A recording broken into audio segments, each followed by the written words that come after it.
முதல் வாசகம். உலர்ந்த எலும்புகளே, ஆண்டவரின் வாக்கைக் கேளுங்கள்.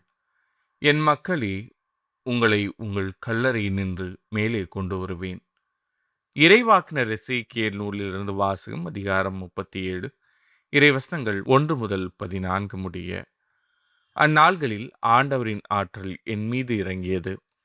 அவர் என்னை தம் ஆவியால் தூக்கிக் கொண்டு போய் பள்ளத்தாக்கின் நடுவில் நிறுத்தினார். அங்கே எலும்புகள் மிகுதியாய் கிடந்தன. அவர் அவற்றைச் சுற்றி என்னை நடத்திச் சென்றார். அங்கே பள்ளத்தாக்கின் அடியில் பல எலும்புகள் கிடந்தன. அவை மிகவும் உலர்ந்தவையாயிருந்தன. அவர் என்னிடம், மானிடா, இந்த எலும்புகள் உயிர் பெற முடியுமா என்று கேட்டார்.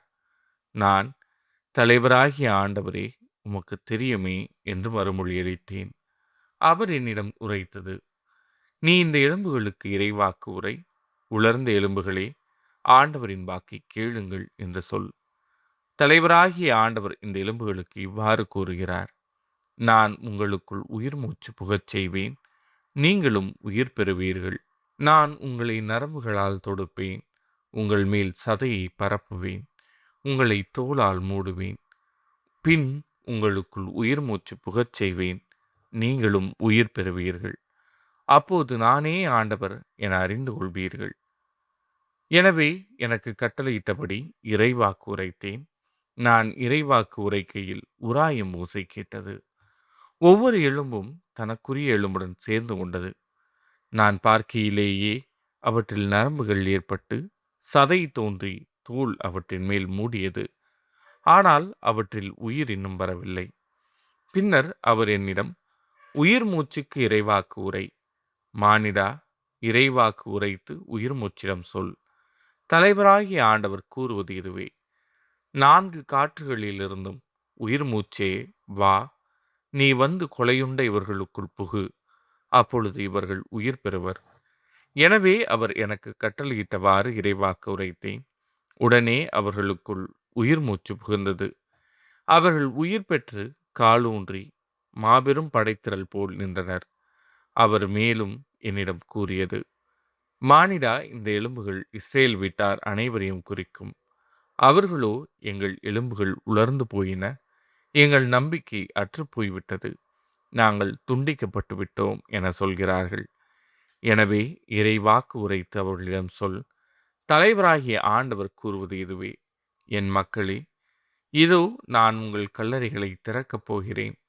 உங்களை உங்கள் கல்லறையினின்று மேலே கொண்டு வருவேன். உங்களுக்கு இஸ்ரேல் நாட்டை திரும்ப கொடுப்பேன்.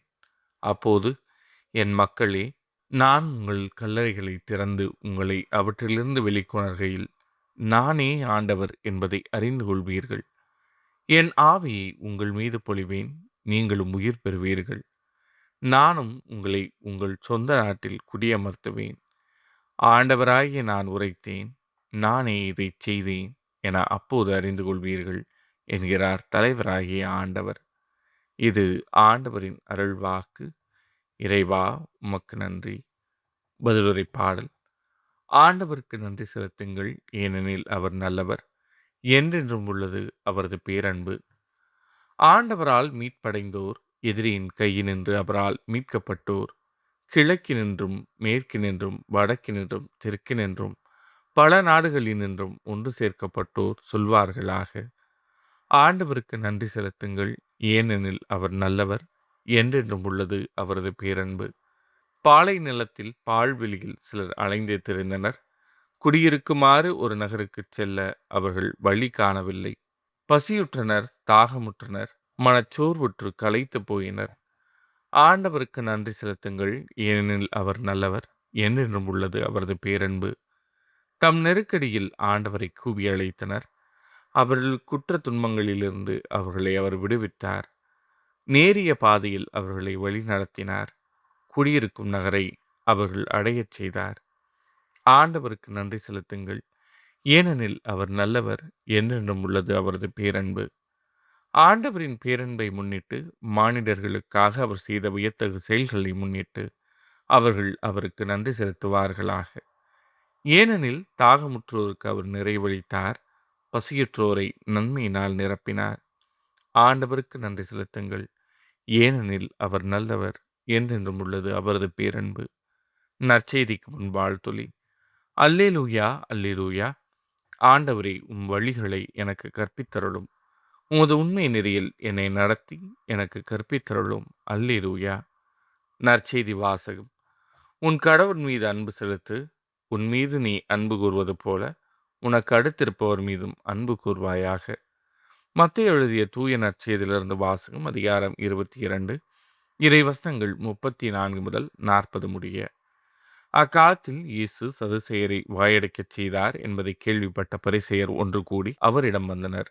அவர்களிடையே இருந்த திருச்சட்ட அறிஞர் ஒருவர் அவரை சோதிக்கும் நோக்கத்துடன், போதகரே, திருச்சட்ட நூலில் தலை சிறந்த கட்டளை எது என்று கேட்டார். அவர், உன் முழு இதயத்தோடும் உன் முழு உள்ளத்தோடும் முழு மனத்தோடும் உன் ஆண்டவராகிய கடவுளிடம் அன்பு செலுத்து. இதுவே தலை சிறந்த முதன்மையான கட்டளை. உன் மீது நீ அன்பு கூர்வது போல உனக்கு அடுத்திருப்பவர் மீதும் அன்பு கூர்வாயாக என்பது இதற்கு இணையான இரண்டாவது கட்டளை. திருச்சட்ட நூல் முழுமைக்கும் இறைவாக்கு நூல்களுக்கும் இவ்விரு கட்டளைகளே அடிப்படையாக அமைகின்றன என்று பதிலளித்தார். இது ஆண்டவரின் அருள்வாக்கு. கிறிஸ்துவே, உமக்கு புகழ்.